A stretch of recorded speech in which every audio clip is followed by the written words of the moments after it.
Taarifa njema kwa Tundu Lissu zatangazwa rasmi akiwa gerezani leo. Tundu Lissu apata sababu nyingine ya kutabasamu baada ya tukio kubwa kufanyika tarehe 18 mwezi huu wa Juni. Licha ya kesi yake kuahirishwa mara kwa mara na kukaa zaidi ya siku 400 gerezani, Chadema leo waja na mbinu mpya na mpango mpya wa kumwokoa Tundu Lissu kutoka kwa minyororo ya kesi ya mchongo ya uhaini iliyomweka gerezani kwa zaidi ya mwaka sasa. Like video hii, subscribe, alafu niambie unanisikiliza ukiwa wapi. Kama upo nje ya nchi niambie uko taifa gani, na kama upo humo Tanzania niambie unanipata vizuri ukiwa mkoa au maeneo gani. Mtazamaji, chama cha demokrasia na maendeleo Chadema kimetangaza awamu mpya kubwa katika kampeni zake za kumwokoa Tundu Lissu kutoka kwa kesi ya uhaini na za kutaka mwenyekiti wake wa taifa Tundu Lissu kuachiwa huru, huku chama hicho kikishinikiza kupatikana kwa katiba mpya nchini Tanzania.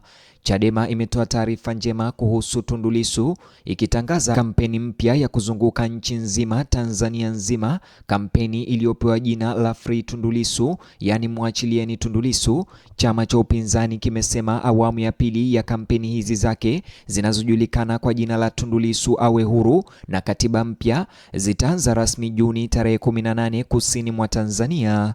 Yote hii ni kutetea kuachiliwa huru kwa Tundu Antipas Lissu. Tangazo hilo tayari linavuta hisia katika duru za kisiasa, huku mijadala kuhusu kuwekwa kizuizini kwa Tundu Lissu, mageuzi ya kidemokrasia na mabadiliko ya kikatiba ukiendelea kushika kasi nchini kote. Kwa mujibu wa Chadema, kampeni hiyo kubwa ya kumsaidia Tundu Lissu itajikita zaidi katika kuhamasisha wananchi na kujenga uelewa kuhusu uhuru wa kisiasa, haki za kidemokrasia, matakwa ya chama cha mabadiliko ya katiba, na pia kutetea Tundu Lissu aachiliwe huru na kesi yake ya uhaini itolewe uamuzi au aachiliwe kabisa.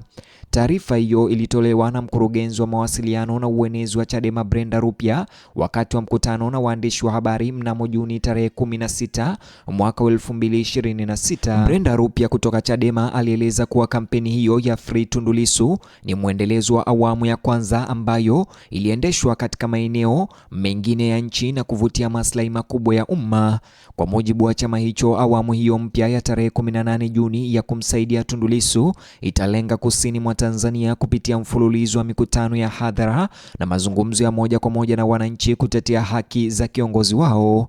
Kampeni hizo zinatarajiwa kuanza rasmi mjini Nachingwea Juni tarehe 18, ambapo viongozi wa chama hicho watafanya mkutano mkubwa wa hadhara. Siku inayofuata Juni tarehe 19, timu ya Tundu Lissu ama timu ya kampeni ya Chadema itahamia Masasi kabla ya kuhitimisha ziara ya kanda ya kusini katika manispaa ya Songea Juni tarehe 20.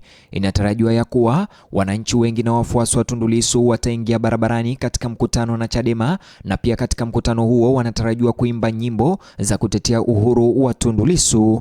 Chadema inasema madhumuni ya mikutano hiyo ni kuzungumza moja kwa moja na Watanzania kuhusu hali ya kisiasa nchini na mustakabali wa mageuzi ya kidemokrasia na katiba, na pia mustakabali na uamuzi kuhusu kesi ya Tundu Lissu. Chama hicho pia kimepanga kuendelea kuangazia kesi hiyo inayomkabili Tundu Lissu, kesi ya mchongo ya uhaini, ambaye bado ni miongoni mwa vigogo wa upinzani nchini Tanzania. Na hii ndiyo sababu haswa kampeni hiyo inavutia umakini wa kitaifa. Hii si tu ziara nyingine ya kisiasa, mtazamaji. Kwa Chadema, kampeni hii inachanganya masuala mawili muhimu ambayo yametawala mijadala ya kisiasa kwa miezi kadhaa sasa. La kwanza ni kutaka Tundu Lissu achiwe huru mara moja. La pili ni wito wa katiba mpya nchini. Masuala yote mawili ikiwemo la Tundu Lissu yanaendelea kutoa maoni yenye nguvu kati ya wafuasi na wakosoaji sawa. Kwa mujibu wa maofisa wa chama hicho, wananchi watakaohudhuria mikutano hiyo watapata fursa ya kusikiliza msimamo wa upinzani Chadema kuhusu utawala bora, uwajibikaji, uhuru wa kisiasa na mageuzi ya katiba, na kuhusu kesi ya Tundu Lissu. Chama hicho kinahoji kuwa mabadiliko ya katiba ni muhimu ili kuimarisha demokrasia na kuongeza ushiriki wa umma katika kufanya maamuzi ya kitaifa. Wafuasi wa mageuzi ya katiba kwa muda mrefu wamekuwa wakihoji kuwa katiba mpya ya Tanzania inaweza kuboresha ama itaweza kuboresha uwajibikaji na kuunda ulinzi thabiti kwa taasisi za kidemokrasia na vyama vingi nchini. Wakati huo huo, wafuasi wa Tundu Lissu upande wao wanaendelea kushikilia kuwa suala lake bado ni suala muhimu la kisiasa linalostahili mjadala wa kitaifa na hawatakubali suala hilo ama kesi hiyo ya Tundu Lissu iweze tena kuahirishwa kwa mara nyingine mahakamani baada ya kusukumwa mbele kutoka tarehe 11 Juni hadi tarehe 6 Julai, huku Tundu Lissu akiwa amebaki gerezani kwa zaidi ya mwaka au zaidi ya siku 400. Huenda kampeni hii mpya ya kutetea kuachiliwa uhuru kwake ama mpango huu mpya wa Chadema wa kampeni hii ya Free Tundu Lissu ya kumwokoa Tundu Lissu kutoka kwa minyororo ya gerezani Ukonga huenda ikamletea matumaini Tundu Lissu, kwa kuwa amekaa muda mrefu yeye binafsi asijue ni lini ataweza kutoka katika milango hiyo ya gereza. Kutokana na hali hiyo, viongozi wa Chadema wanatarajiwa kutenga muda muhimu wakati wa mikutano hiyo kujadili mambo yote mawili. Vilevile Chadema wanatarajiwa kufanya maombi ya pamoja ya hadhara pamoja na wafuasi wa Tundu Lissu na wananchi na wafuasi wa Chadema. Tangazo la kampeni hizo linakuja wakati mijadala ya kisiasa inayohusu mageuzi ya kidemokrasia ikisalia amilifu katika mikoa mbalimbali ya Tanzania. Kinachofanya kampeni hii kuwa muhimu sana, mtazamaji wangu, leo ni wakati wake.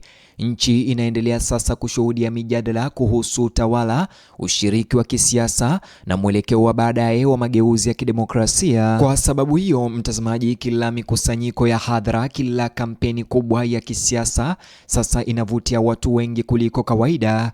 Wachunguzi wa masuala ya kisiasa wanasema ziara ya kanda ya kusini itatoa fursa nyingine ya kupima maslahi ya umma ya Watanzania na wafuasi wa Lissu katika masuala yanayoibuliwa na upinzani. Wengine wanaamini kuwa kampeni hiyo inaweza hatimaye kuwapa wafuasi nguvu zaidi kabla ya shughuli za kisiasa za siku zijazo. Wakati huo huo, wakosoaji pia upande wao na wana CCM wanahoji kuwa mageuzi ya katiba yanasalia kwa suala tata linalohitaji maridhiano mapana ya kitaifa na ya vyama vya kisiasa nchini badala ya uhamasishaji wa vyama pekee. Hata hivyo, Chadema inasisitiza kwamba ushirikishwaji wa umma wa Watanzania ni muhimu ikiwa mageuzi ya maana yatapatikana. Chama hicho kinasema viongozi wake ndani ya Chadema wataendelea kuzunguka nchi nzima ili kuweka hai mazungumzo hayo ya katiba bila kumsahau Tundu Lissu. Kwa wafuasi wengi, kampeni hii inawakilisha juhudi za kuhakikisha kuwa mageuzi ya kisiasa yanasalia kuwa sehemu ya mazungumzo ya kitaifa. Kwa wengine nako ni sura nyingine katika mjadala unaoendelea kuhusu mustakabali wa kisiasa wa Tanzania. Wakati maandalizi ya mikutano ya kampeni hii ya kumtetea Lissu na katiba mpya huko kanda ya kusini mwa nchi yakiendelea, sasa umakini umeelekezwa kwa Nachingwea, Masasi na Songea, ambapo awamu nyingine ya kampeni hii ya Tundu Lissu itaanza rasmi. Siku zijazo zitafichua jinsi wananchi wa Tanzania wanavyoitikia ujumbe na kampeni hii ya kumtetea Lissu inayotolewa na viongozi wa Chadema. Kinachobakia wazi leo ni kwamba masuala kumhusu Tundu Lissu na mabadiliko ya katiba yameendelea kuchukua nafasi kubwa katika mjadala wa kisiasa Tanzania. Na kwa kuzinduliwa kwa awamu hii ya pili ya kampeni za Chadema inaashiria kwamba haina nia ya kupunguza kasi ya kampeni zake kabisa. Wafuasi wanajiandaa kwa mikutano hiyo, wachunguzi wa siasa wanafuatilia kwa karibu, na wananchi kote nchini wanasubiri kuona kampeni hiyo itaweza kuzaa matunda au la. Hata hivyo, mtazamaji, ni hayo tu ambayo nimejaliwa kukuandalia katika ripoti ya habari hizi. Like video hii, subscribe na ubonyeze kiboksi hicho kwenye screen yako kwa taarifa zaidi.